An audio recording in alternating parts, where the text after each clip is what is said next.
만약 인류가 만든 가장 거룩하고 강력한 물체가 바로 예루살렘 성전산 아래 숨겨져 있으며 세상에 드러날 정확한 순간을 기다리고 있다고 말한다면 어떻겠습니까? 잠시 상상해 보십시오. 하나님의 가시적인 임재가 머무르시는 문자 그대로의 보좌, 요단강 물을 가르고 여리고 성벽을 무너뜨린 바로 그것이 마지막 때에 관한 성경의 최종 성취를 가리키는 모든 예언적 징조들이 나타나는 바로 이 시점에 다시 나타나려 하고 있을지 모릅니다. 오늘 우리는 성경 고고학에서 가장 매혹적이고 신비로운 이야기 속으로 들어가 보겠습니다. 언약궤가 예루살렘에 이르기까지의 여정과 우리 세대가 목격하게 될 가장 위대한 예언적 징조와 연결될 수 있는 그 사라짐에 대해 살펴보겠습니다. 언약궤가 예루살렘에 이르기까지의 특별한 여정을 이해하기 전에 대부분의 사람들이 상상하는 것을 훨씬 뛰어넘는 무언가를 먼저 이해해야 합니다. 언약궤는 단순히 아름다운 종교적 물건이나 거룩한 유물 또는 이스라엘 신앙의 상징이 아니었습니다. 그것은 무한히 더 위대하고 두려운 것이었습니다. 그것은 이 땅에서 하나님의 가시적인 임재가 머무르시는 문자 그대로의 보좌였습니다. 함께 생각해 보십시오. 말씀하심의 은하계들이 생겨난 우주의 창조주께서 역사상 극소수의 사람만이 목격할 특권과 두려움을 누린 그 영광, 쉐키나 곧 눈에 보이는 신적 영광을 나타내시기 위해 특정한 물리적 물체를 선택하셨습니다. 언약궤 제작을 위한 지침은 어떤 인간 건축객에서도 어떤 종교적 현인이나 비전 있는 지도자에게서도 나오지 않았습니다. 모세의 얼굴이 너무나 강렬하게 빛나 백성들이 그를 똑바로 쳐다볼 수 없었던 그 만남 40일 40야 동안 지속된 시내산 정상에서의 그 만남에서 하나님께서 모세에게 직접 주신 것이었습니다. 출애굽기 25장 10절부터 22절까지 모든 세부사항이 신적인 정확함으로 명시되어 있습니다. 썩지 않는 조각목을 안팎으로 순금으로 입히고 날개를 펼쳐 속죄소를 덮는 정금 그룹 둘을 만들며 고리에서 절대 빼지 말아야 할 금으로 입힌 나무채를 만들라고 하셨습니다. 그 어떤 것도 임의적이지 않았습니다. 모든 요소가 천상의 의미와 초자연적인 능력을 담고 있었습니다. 언약궤가 마침내 완성되었을 때의 그 장면을 상상해 보십시오. 장인들은 떨리는 손으로 작업하며 자신들이 단순한 공예품이 아니라 전능자의 지상 거처 그 자체를 만들고 있음을 알았습니다.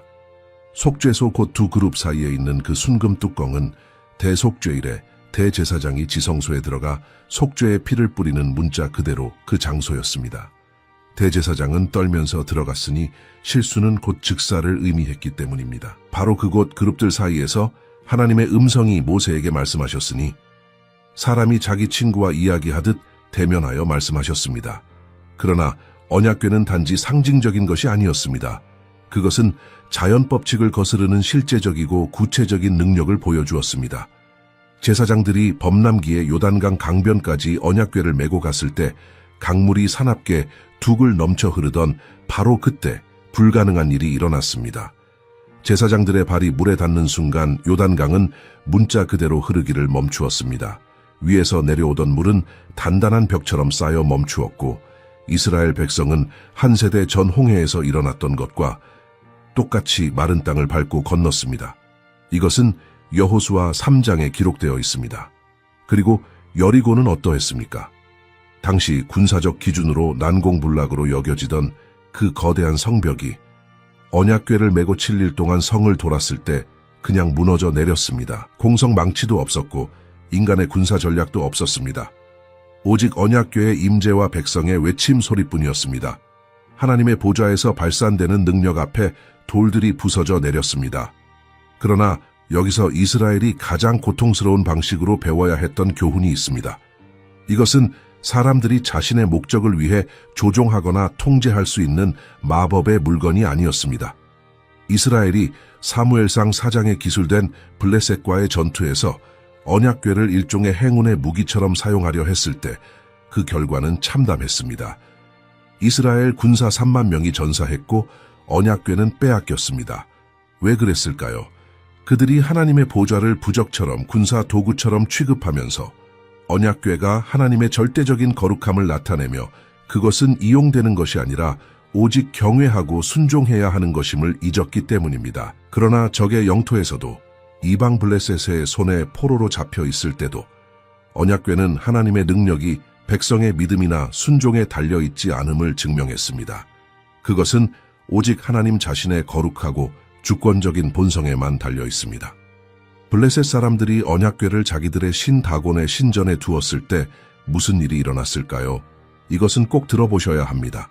그 후에 일어난 일이 그 민족의 세계를 다스리시는 분이 누구인지에 대한 이해를 완전히 바꾸어 놓았기 때문입니다.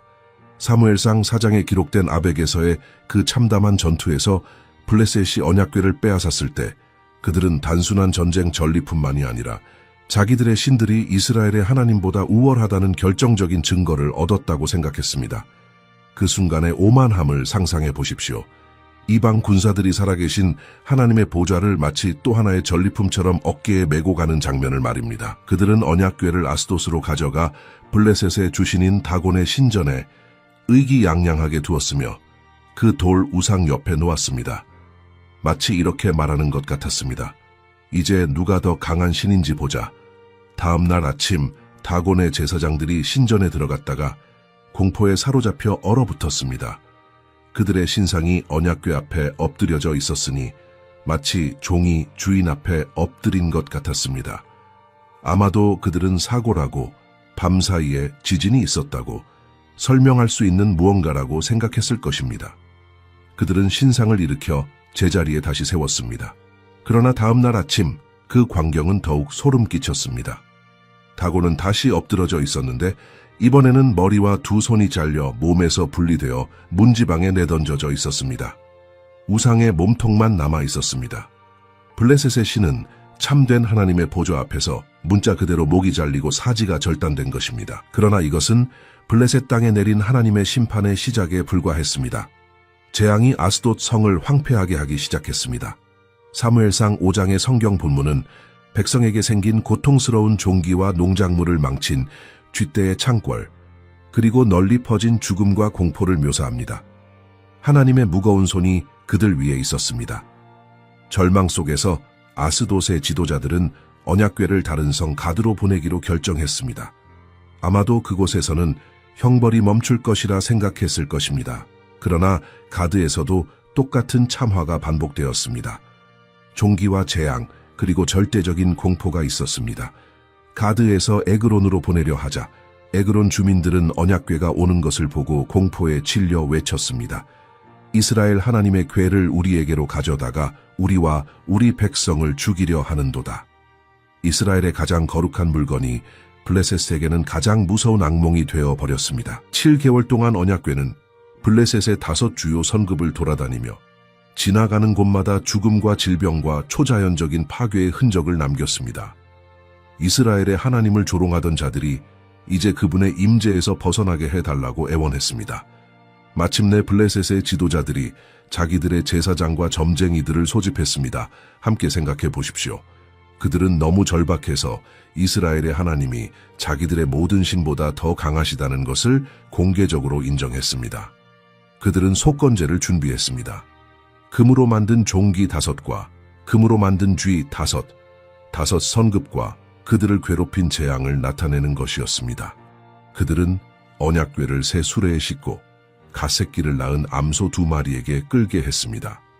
그 암소들은 자연적으로 새끼에게 돌아가려 할 것이고 낯선 길을 혼자 가지 않을 것입니다. 그러나 만약 암소들이 새끼를 무시하고 곧장 이스라엘 땅으로 간다면 그 모든 것이 우연이 아니라 신적 심판이었다는 결정적인 증거가 될 것이었습니다. 그리고 암소들은 곧장 갔습니다. 온 길에 울부짖으며 벳세메스, 이스라엘의 레위인 선급으로 가는 길을 따라갔습니다. 벳세메스 사람들은 밀을 거두고 있다가 수레가 오는 것을 보았습니다. 그 기쁨의 폭발을 상상해 보십시오. 언약궤가 돌아오고 있었습니다. 7개월 동안 포로로 있다가 하나님의 보좌가 그분의 백성에게 돌아오고 있었습니다. 그들은 암소들을 번제로 드리고 수레를 쪼개어 장작으로 삼고 제사와 예배로 축하했습니다. 그러나 그때 온 이스라엘의 피를 얼게 하는 일이 일어났습니다. 벳세메스의 어떤 사람들이 아마도 호기심에서, 아마도 불경스러움에서 언약궤 안을 들여다보았습니다. 가장 거룩한 물건에 지엄한 거룩함을 범한 것입니다. 하나님의 응답은 즉각적이고 두려운 것이었습니다. 70명이 즉사했습니다. 사무엘상 6장 19절이 그 순간의 공포를 기록합니다. 벳세메스 백성이 외쳤습니다. 이 거룩한 하나님 여호와 앞에 누가 능히 서리요? 그가 우리를 떠나 누구에게로 올라가시리요? 그리고 그가 이 일을 시도할 때 하나님의 거룩한 것들을 그것이 요구하는 절대적인 경외심으로 다룬다는 것이 무엇을 의미하는지에 대해 그의 생애에서 가장 고통스러운 교훈을 배워야 했습니다. 다윗은 온 이스라엘의 왕이 되었습니다. 예루살렘이 정복되어 다윗성 국가의 새로운 정치적, 영적 수도가 되었습니다. 그는 백향목 궁전을 짓고 왕위를 세우고 왕국을 공고히 했습니다. 그러나 무언가가 그의 마음을 깊이 불편하게 했습니다. 자신을 왕으로 택하신 하나님의 보좌인 언약궤가 아직도 기랴셔아림에 버려진 채 자신은 호화로운 궁전에 살면서 개인 집에 잊혀져 있었습니다. 하나님의 마음에 합한 사람에게 이것은 용납할 수 없는 일이었습니다. 사무엘하 6장은 다윗이 영광스러운 사명을 위해 이스라엘에서 선발된 3만 명의 용사를 모았다고 전합니다. 그 사명은 언약궤가 마땅히 받아야 할 모든 위엄과 축제 속에서 예루살렘으로 모셔오는 것이었습니다. 그 순간의 열정을 상상해 보십시오. 군사적, 정치적 영광의 절정에 있던 이스라엘의 가장 강력한 왕이 마침내 나라의 가장 거룩한 물건을 국가 생활의 중심으로 다시 모셔오는 것이었습니다. 악사들이 소집되고 악기들이 준비되고 제사가 마련되었습니다. 요단강을 건넌 이래 이스라엘 역사상 가장 영광스러운 날이 될 것이었습니다. 그러나 치명적인 문제가 있었습니다. 한 생명을 앗아가고 다윗에게 결코 잊지 못할 교훈을 가르칠 실수였습니다. 그들은 언약궤를 새 수레에 실어 소들에게 끌게 했는데 이교도 블레셋 사람들이 언약궤를 돌려보낼 때 했던 것과 정확히 같은 방식이었습니다. 논리적으로 보였고 실용적으로 보였으며 심지어 경건해 보이기까지 했습니다.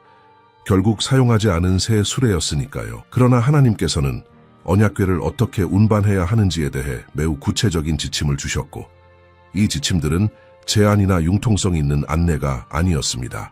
절대적인 명령이었습니다. 민수기 4장 5절부터 15절까지 그리고 신명기 10장 8절에서 하나님께서는 분명히 명령하셨습니다.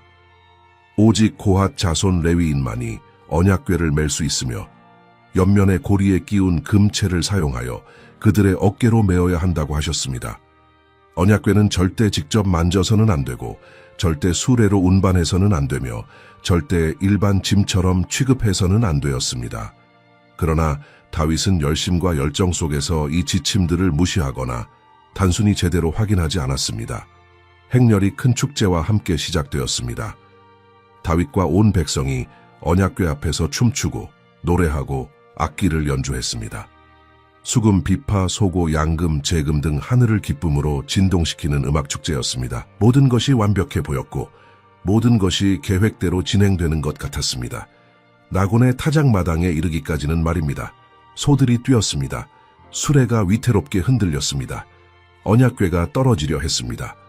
20년 동안 자기 집에 언약궤와 함께 자란 아비나답의 아들 중 하나인 우사가 본능적으로 손을 내밀어 언약궤를 붙잡았습니다.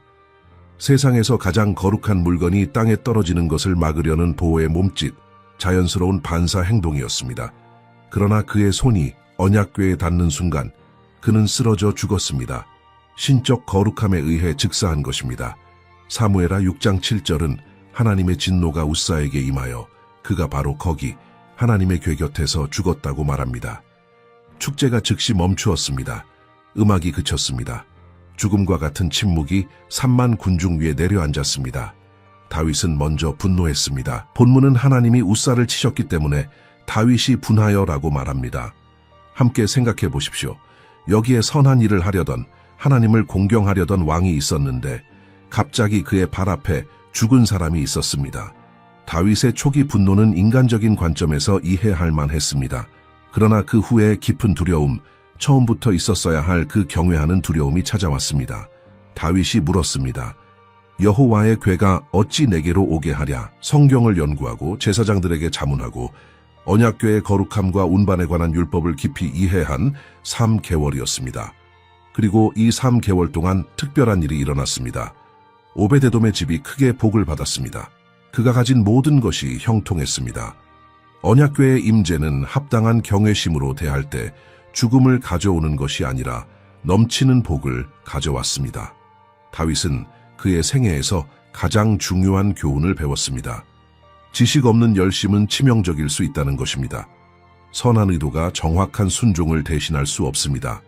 하나님은 우사에게 임의적이거나 잔인하게 행하신 것이 아닙니다. 그분의 임재에 절대적인 거룩함을 유지하시며 모든 미래 세대에게 하나님의 거룩한 것들은 우리에게 더 좋아 보이거나 더 편리한 대로가 아니라 그분이 명령하신 대로 정확히 다루어야 함을 가르치신 것입니다. 그리고 이제 적절히 준비하고 올바른 지식과 깊은 경외심을 갖추고 다윗은 언약궤를 올바른 방법으로 모셔올 준비가 되었습니다. 그리고 일어날 일은 예루살렘이 본 적 없는 가장 영광스러운 축제가 될 것이었습니다. 우사와의 참사 3개월 후 다윗은 오베데돔의 집이 크게 복을 받고 있다는 소식을 들었습니다. 그것은 그가 배운 것을 확인해 주었습니다. 문제는 언약궤 자체가 아니라 다루어진 방식이었습니다. 이제 올바른 지식과 깊은 경외심으로 무장하고 다윗은 두 번째 시도를 준비했습니다. 그러나 이번에는 모든 것이 달랐습니다. 모든 것이 하나님께서 성경에서 명령하신 대로 정확히 행해질 것이었습니다. 역대상 15장은 사무엘하가 언급하지 않는 세부 사항을 우리에게 알려줍니다. 다윗은 특별히 레위인들을 모았습니다. 일반 군인이나 일반 일꾼이 아니라 이 거룩한 봉사를 위해 하나님께 선택받은 레위 지파의 성별된 자들이었습니다. 그가 그들에게 말했습니다. 너희는 레위인의 종족 우두머리라. 너희와 너희 형제들은 몸을 성결하게 하고 이스라엘의 하나님 여호와의 궤를 내가 위하여 마련한 곳으로 메어 올리라. 전에 우리가 여호와의 궤를 메지 아니하고 하나님 여호와께서 규례대로 우리에게 요구하지 아니하셨으므로 우리를 찢으셨느니라. 과정의 모든 단계가 천상의 양식을 정확히 따랐습니다. 그리고 행렬이 시작되었습니다. 그러나 서두르는 행군이 아니었습니다. 6걸음마다 멈추었습니다. 소와 살진 짐승을 제사 드렸습니다. 6걸음 멈춤 제사, 6걸음 멈춤 제사. 오베데돔에서 다윗성까지 그 여정이 얼마나 오래 걸렸을지 상상해 보십시오. 그러나 서두름이 없었습니다. 차가운 효율성이 없었습니다. 계속되는 예배, 끊임없는 경외심, 살아계신 하나님의 보좌를 메고 있다는 매 순간의 인식이 있었습니다. 다윗은 자주색과 금색의 왕복을 입지 않았습니다. 그는 왕권의 화려함을 벗고 단순한 세마포 에봇 제사장의 옷을 입었습니다. 함께 그 순간의 깊은 상징을 생각해 보십시오. 이스라엘의 왕이 제사장처럼 옷을 입고 온 힘을 다해 언약궤 앞에서 춤을 추고 있었습니다. 그는 자신 안에서 왕과 제사장의 기능을 하나로 묶고 있었으며 오직 미래의 메시아에게서만 완전히 성취될 것을 예표하고 있었습니다. 그것은 경박하거나 불경스러운 춤이 아니라 황홀한 예배였으며 하나님의 임재를 축하하는 데 몸과 영혼을 완전히 드리는 것이었습니다. 악사들이 모두 그곳에 있었습니다. 레위인 성가대원들이 시편을 불렀습니다. 수금, 비파, 제금, 나팔 등 천상의 관현악단이 언약궤와 동행했습니다. 축제의 소리가 사방수 킬로미터까지 들렸습니다. 온 이스라엘이 그곳에서 하나님께서 영원 전부터 그분의 이름을 두시려고 택하신 성에 하나님의 보좌가 마침내 들어가는 순간을 목격하고 있었습니다. 예루살렘은 더 이상 다윗의 성만이 아니었습니다. 이제 하나님의 성이 되었습니다. 그러나 아래에서 폭발적인 축하, 넘치는 기쁨, 절제 없는 예배가 있는 동안 궁전 창문에서 누군가가 경멸의 눈으로 바라보고 있었습니다. 사울의 딸이자 다윗의 아내인 미갈이 창문으로 내다보며 왕이 언약궤 앞에서 춤추고 뛰는 것을 보았습니다. 그리고 본문은 참담하게 말합니다. 마음에 그를 멸시하였더라. 사무엘하 6장 16절입니다. 그녀는 바보짓을 하며 백성 앞에서 자신을 낮추는 왕만 보았습니다. 다윗이 모든 왕이 해야 할 바로 그 일을 하고 있음을 이해하지 못했습니다. 더 큰 왕이, 그 보좌가 저 거리들을 메어 지나가는 보이지 않는 왕이 계심을 인정하는 것 말입니다. 다윗이 황홀해하며 가족을 축복하러 집에 돌아왔을 때 미갈이 신랄한 비아냥으로 대면했습니다. 이스라엘 왕이 오늘 어떻게 영광스럽게 되었는지 방탕한 자가 염치 없이 드러내는 것처럼 오늘 종의 여종들 앞에서 드러내셨으니 그녀는 그의 겸손을 부끄러워했습니다. 그러나 다윗은 수세기를 통해 울려 퍼질 말로 대답했습니다. 여호와 앞에서 내가 뛰었노라. 나는 더욱 낮아져 내 눈에 스스로 천하게 되겠으나 네가 말한 계집종들에게서는 존경을 받으리라. 사무엘하 6장 22절입니다. 그날부터 본문은 미갈이 자녀를 갖지 못했다고 기록합니다. 사울의 혈통은 그녀와 함께 끝났고 겸손한 예배자 다윗의 혈통은 메시아까지 이어지게 되었습니다. 그리고 언약궤는 다윗이 준비한 장막에 안치되었습니다. 아직 성전에는 아니었습니다. 그것은 나중에 오게 될 것이었습니다. 그러나 그 장막의 단순함 속에서 이스라엘의 왕은 하나님의 임재 안으로 들어갈 수 있었고 천상의 보좌 앞에서 예배할 수 있었으며 자기 백성을 위해 중보할 수 있었습니다. 그리고 예루살렘은 이제 완전한 정체성을 갖게 되었습니다.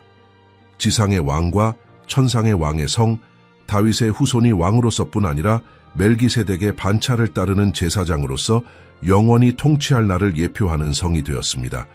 그러나 왜 하필 예루살렘이었을까요? 왜 그 특정한 성이었을까요? 하나님께서 수천 년 전부터 그 장소를 준비하고 계셨음을 깨달을 때 그 답은 당신을 말문이 막히게 할 것입니다. 예루살렘의 선택은 우연이 아니었고 임의적이지 않았으며 단순히 다윗의 군사적 전략적 결정도 아니었습니다. 언약궤가 마침내 그 성에 들어갔을 때 하나님께서 세상의 기초가 놓이기 전부터 세우신 계획이 성취되고 있었습니다. 성경 역사의 모든 중요한 사건이 하나의 특정한 지리적 위치를 가리키며 하나님의 약속의 최종 성취를 위한 무대를 준비하고 있었음을 발견한다고 상상해 보십시오. 이것이 바로 예루살렘이 나타내는 것입니다. 시간을 거슬러 다윗보다 훨씬 전 아브라함에게 아들이 생기기도 전으로 돌아가 보겠습니다. 창세기 14장 18절부터 20절까지는 멜기세덱이라는 신비로운 인물을 소개합니다. 그는 살렘의 왕이었는데 학자들은 살렘을 초기 예루살렘으로 봅니다. 그리고 그에 대해 특별한 점이 있습니다. 그는 왕이면서 동시에 제사장이었습니다. 두 기능 사이에 구분이 없었습니다. 아브라함이 전쟁에서 승리하고 돌아왔을 때 멜기세덱이 떡과 포도주를 가지고 나와 그를 맞이했고 지극히 높으신 하나님의 이름으로 아브라함을 축복했으며 아브라함은 그에게 모든 것의 10분의 1을 드렸습니다. 함께 생각해 보십시오. 멜기세덱은 족보 없이 시작도 끝도 없이 소개됩니다. 그는 단순히 살렘의 왕이자 제사장으로 서사에 나타납니다. 히브리서 7장 1절부터 3절까지는 멜기세덱이 장차 오실 메시아의 예표, 곧 모형이었다고 설명합니다. 그리고 그가 어디서 다스렸습니까? 정확히 예루살렘이 될 장소, 언약궤가 안치될 장소, 성전이 세워질 장소에서 다스렸습니다. 아브라함과의 그 첫 만남부터 하나님께서는 신호를 보내고 계셨습니다. 이곳은 특별하다. 이곳은 왕권과 제사장직을 하나로 묶을 것이다. 이곳은 신적 임재의 지상 보좌가 될 것이다. 그러나 이야기는 거기서 끝나지 않습니다. 몇 년 후 하나님께서는 아버지가 받을 수 있는 가장 어려운 명령으로 아브라함을 시험하셨습니다. 네 아들 네 사랑하는 독자 이삭을 데리고 모리아 땅으로 가서 내가 네게 일러준 한 산 거기서 그를 번제로 드리라. 창세기 22장 2절입니다. 아브라함은 순종했습니다. 아들과 함께 모리아산에 올라 제단을 쌓고 이삭을 묻고 칼을 들었습니다. 그리고 마지막 순간에 하나님께서 뿌리 수풀에 걸린 수향을 예비하시어 이삭을 대신하게 하셨습니다. 이제 이 계시를 붙잡으십시오. 아브라함이 이삭을 거의 제물로 드릴 뻔했으나 하나님께서 대신할 것을 예비하신 바로 그 모리아산이 솔로몬이 성전을 지을 바로 그 산이며 언약궤가 지성소에 안치될 바로 그 산이며 1000년 동안 제사가 드려질 바로 그 산입니다. 역대하 3장 1절은 분명히 밝힙니다. 솔로몬이 예루살렘 모리아산에 여호와의 전 건축하기를 시작하니 같은 산입니다. 하나님께서는 창세기 때부터 예언적 패턴을 세우고 계셨습니다. 바로 이 특정한 장소에서 재물이 정죄를 대신하고 은혜가 심판을 이기고 생명이 죽음을 넘어설 것이라고 말입니다. 그리고 더 있습니다. 신명기 12장에서 하나님께서는 그분의 이름을 두실 특정한 장소를 택하시겠다고 반복해서 약속하셨습니다. 오직 너희의 하나님 여호와께서 자기의 이름을 두시려고 너희 모든 지파 중에서 택하신 곳인 그의 계신 곳으로 찾아 나아가서 5절입니다. 수세기 동안 이스라엘은 그곳이 어디인지 기다렸습니다. 다윗이 예루살렘을 정복했을 때 여부스 사람 아라우나의 타작마당을 사서 제단을 쌓았을 때 바로 옛 모리아산 자리에서 분명해졌습니다. 여기가 그곳이었습니다. 그러나 왜 다윗은 성전을 지을 수 없었을까요? 그에게는 소원이 있었고 자원이 있었으며 완벽한 장소가 있었습니다. 하나님께서 안 된다고 하셨습니다. 역대상 22장 8절이 설명합니다. 여호와의 말씀이 내게 임하여 이르시되 너는 피를 심히 많이 흘렸고 크게 전쟁하였느니라. 네가 내 앞에서 땅에 피를 많이 흘렸은즉 내 이름을 위하여 전을 건축하지 못하리라 하셨느니라. 다윗은 전사였습니다. 그의 손은 정당한 전쟁의 피로 물들었지만 그래도 피였습니다. 성전 곧 언약궤가 거할 평화의 집은 평화의 사람이 지어야 했습니다. 이름이 평화로운 자를 의미하는 솔로몬이 지어야 했습니다. 그러나 사무엘하 7장에 기록된 그날 밤 다윗이 하나님을 위해 집을 짓고 싶다는 소원을 표현했을 때 특별한 일이 일어났습니다. 하나님께서 선지자 나단을 통해 다윗과 언약을 세우셨는데 이것은 모든 인류 역사를 바꿀 언약이었습니다. 내 수완이 차서 내 조상들과 함께 누울 때에 내가 네 몸에서 날 네 씨를 네 뒤에 세워 그의 나라를 견고하게 하리라. 그는 내 이름을 위하여 집을 건축할 것이요 나는 그의 나라 왕위를 영원히 견고하게 하리라. 12절과 13절입니다. 표면적으로 이것은 솔로몬을 가리킵니다. 그는 실제로 성전을 지었습니다. 그러나 이 약속은 훨씬 더 깊이 나아갑니다. 내 집과 내 나라가 네 앞에서 영원히 보존되고 네 왕위가 영원히 견고하리라. 16절입니다. 이것은 단지 솔로몬에 관한 것일 수 없습니다. 그의 나라는 40년 동안 지속되다가 분열되었습니다. 영원히가 아니었습니다. 이것은 메시아적 약속으로서 영원히 통치하실 왕이자 제사장이 되실 돌로 된 성전만이 아니라 영원한 영적 성전을 세우실 다윗의 후손을 가리킵니다. 스가랴 6장 12절과 13절은 수세기 후에 이것을 확인합니다. 만군의 여호와께서 이같이 말하노라. 보라, 순이라 이름하는 사람이 자기 곳에서 돋아나서 여호와의 전을 건축하리라. 그가 여호와의 전을 건축하고 영광을 얻고 그 왕좌에 앉아 다스리며 또 그 왕좌에 앉아 제사장이 되리라. 같은 왕좌에서 왕과 제사장이 멜기세덱처럼 제사장의 에봇을 입고 춤추던 다윗처럼 모든 것이 이 기능들을 완전하게 통합하실 메시아를 가리키고 있었습니다. 그러므로 다윗이 언약궤를 예루살렘으로 가져왔을 때 그는 단순히 거룩한 물건을 한 장소에서 다른 장소로 옮기는 것이 아니었습니다. 그는 하나님의 보좌를 영원한 구속 계획의 정확한 중심에 위치시키고 있었습니다. 멜기세덱이 왕이자 제사장으로 다스렸던 곳에 아브라함이 이삭을 드렸고 하나님께서 대신할 것을 예비하셨던 곳에 성전이 세워질 곳에 메시아께서 다스리실 곳에 말입니다. 예루살렘은 구원 역사의 진원지였고 지금도 그러합니다. 그러나 그때 아무도 예상하지 못한 일이 일어났고 그것은 역사상 가장 큰 고고학적 예언적 미스터리를 만들어냈습니다.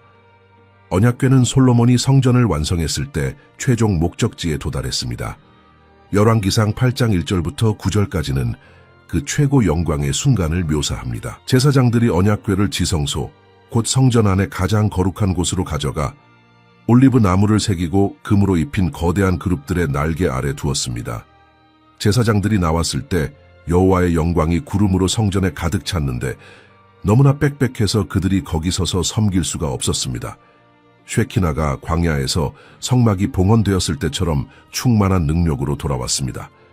약 400년 동안 언약궤는 그곳에 머물렀습니다. 지성소에 숨겨져 두꺼운 휘장과 절대적 거룩함으로 백성과 분리되어 있었습니다. 1년에 한 번 대속죄일에 대제사장이 제물의 피를 가지고 떨면서 들어갔으니 실수는 즉사를 의미했기 때문입니다. 언약궤는 이스라엘 영적 생활에 고동치는 심장이었고 하늘과 땅 사이의 연결점이었으며 온 민족의 죄를 덮기 위해 피가 뿌려지는 곳이었습니다.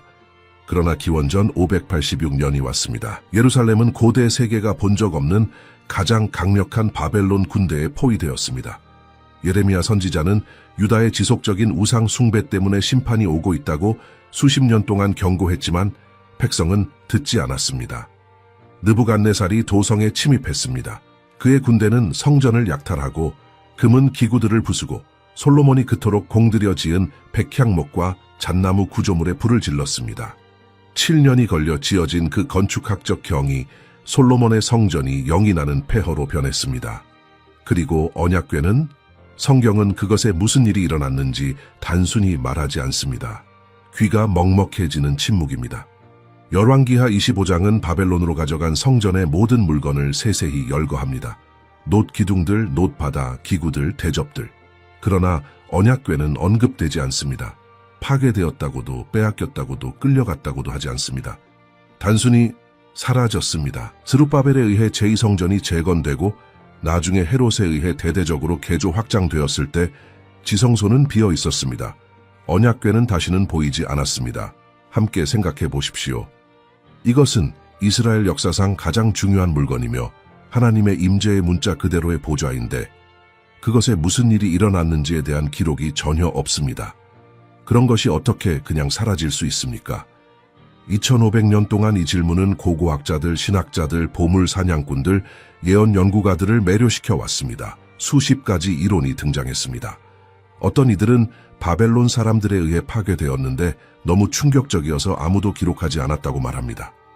다른 이들은 에티오피아에 숨겨져 있다고 또는 사막의 동굴에 심지어 바티칸 지하의 비밀 창고에 있다고 주장합니다. 그러나 수세기 동안 유대교 랍비 전통에서 유지해온 한 이론이 있는데 그것이 가장 매혹적이고 잠재적으로 가장 예언적입니다. 마카버하 2장 4절부터 8절까지 개신교 정경에는 포함되지 않지만 역사적 기록으로 존중받는 책에서 예레미야 선지자가 바벨론 침략 전에 하나님께 경고를 받고 언약궤를 느보산의 동굴에 숨기고 입구를 봉인하며 하나님께서 자기 백성을 다시 모으시고 자비를 베푸실 때까지 숨겨진 채로 있을 것이라고 말했다고 합니다. 그러나 이 전통에는 훨씬 더 흥미로운 다른 버전이 있습니다. 정통파 유대교 랍비들은 수세기 동안 솔로몬 왕 자신이 하나님께로부터 받은 초자연적 지혜로 성전의 미래 파괴를 예언적으로 예견했다고 가르쳐 왔습니다.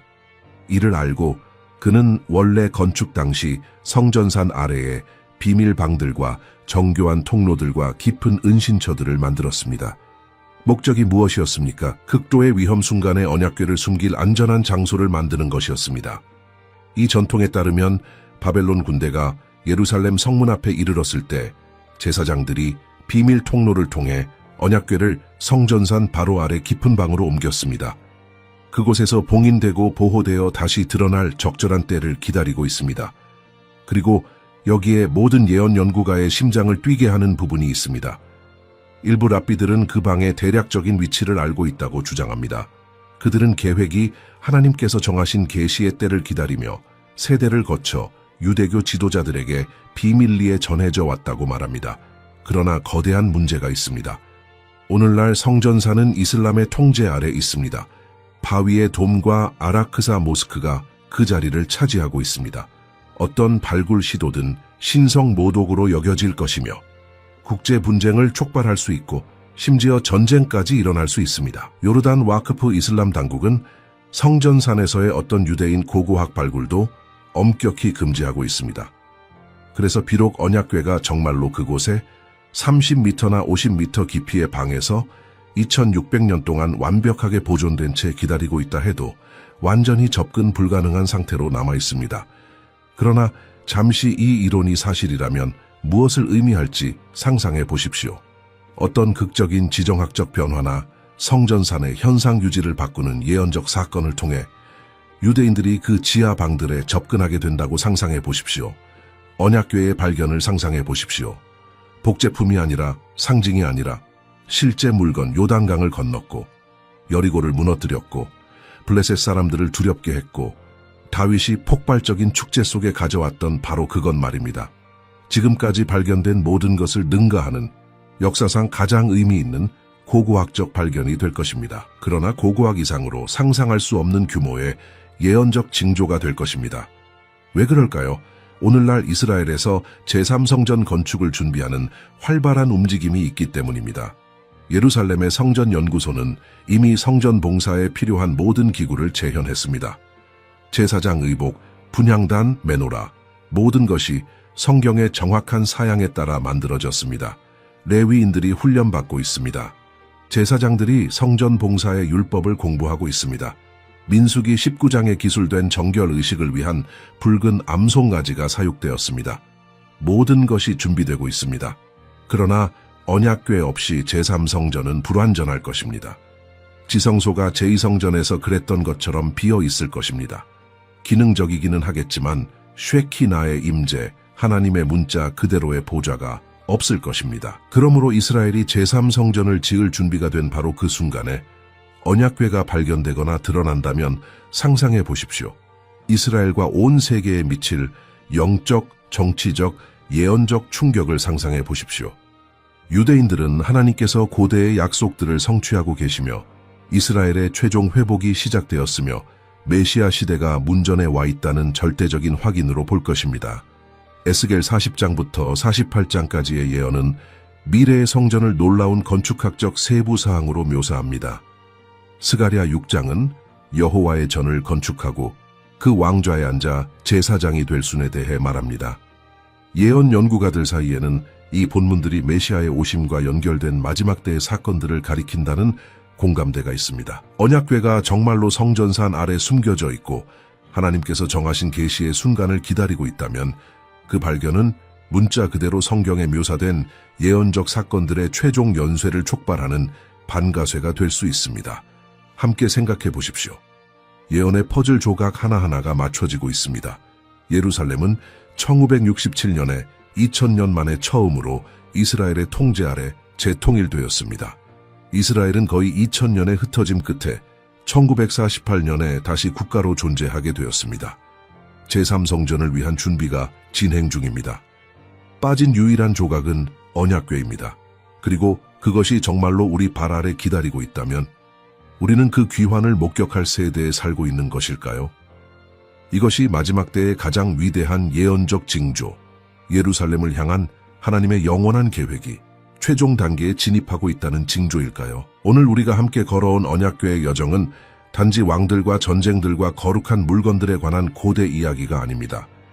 이것은 구속 역사 전체를 관통하는 금실로서 출애굽을 솔로몬 성전에, 멜기세덱을 다윗에게 고대의 약속들을 바로 지금 이 순간 우리 눈앞에서 펼쳐지는 예언적 징조들에 연결합니다.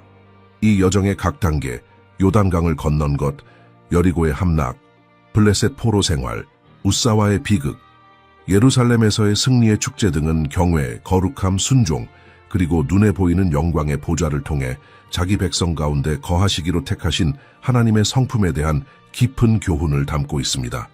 그러나 언약궤 실종의 미스터리는 단지 우리의 호기심을 충족시키는 매혹적인 고고학적 수수께끼가 아닙니다. 마지막 때에 관한 성경의 최종 성취와 본질적으로 연결될 수 있는 예언적 질문입니다. 유대 전통이 맞고 언약궤가 정말로 성전산 아래 비밀 방들에서 기다리고 있다면 그 궁극적인 드러남은 역사적 우연이 아니라 하나님께서 인류 역사의 체스판에서 마지막 말들을 움직이고 계심을 세상에 알리는 신적으로 조율된 사건이 될 것입니다. 이것이 우리 세대에 의미하는 바를 생각해 보십시오. 우리는 수천 년의 예언이 마침내 성취되는 시대에 살고 있을 수 있습니다. 예루살렘이 다시 하나님 계획의 절대적 중심이 되고 신적 임재의 지상 보좌가 회복되는 때 말입니다. 이것은 거룩한 것에 대한 우리 자신의 경외에 대해 깊이 성찰할 때입니다. 우사가 허락 없이 언약궤를 만졌다가 죽었다면, 벳세메스가 불경스러운 호기심으로 황폐해졌다면, 다윗조차 하나님의 것들을 정확한 순종으로 다루는 것을 배워야 했다면 우리는 얼마나 더 우리 자신의 삶에서 하나님의 임재에 어떻게 나아가는지 살펴보아야 하겠습니까? 언약궤는 하나님께서 변하지 않으셨음을 가르칩니다. 그분은 여전히 거룩하시고 여전히 경외를 요구하시며 여전히 그분 자신의 조건과 시간에 따라 행하십니다. 그리고 그분께서 특정한 예언적 순간에 드러내시기 위해 수세기를 통해 언약궤를 보존하기로 택하셨다면 이것은 그분 계획의 모든 세부 사항이 의도적이고 정확하며 취소할 수 없음을 우리에게 상기시킵니다. 이 준비의 시간을 낭비하지 마십시오. 이 채널을 구독하고 예루살렘의 예언적 징조에 관한 추천 재생 목록을 시청하면 각각의 현재 사건이 하나님께서 세상의 기초가 놓이기 전부터 세우신 영원한 계획에 어떻게 맞아 들어가는지 계속 발견하게 될 것입니다. 채널의 다른 영상들은 성전산, 제3성전, 그리고 바로 지금 우리가 말하는 이 순간에도 일어나고 있는 준비들에 대한 이해를 깊게 해줄 것입니다. 오늘 이 메시지가 당신의 영에 어떻게 닿았습니까? 언약궤의 여정을 함께 걸으면서 어떤 성찰이 떠올랐습니까? 댓글로 나누어 주시고 우리가 살고 있는 시대를 이해하려는 다른 분들과 대화해 주십시오. 그리고 이 메시지가 곧 일어날 수 있는 일의 규모에 대해 눈을 열어주었다면 앞으로 올 일에 영적으로 준비해야 할 사람들과 공유해 주십시오.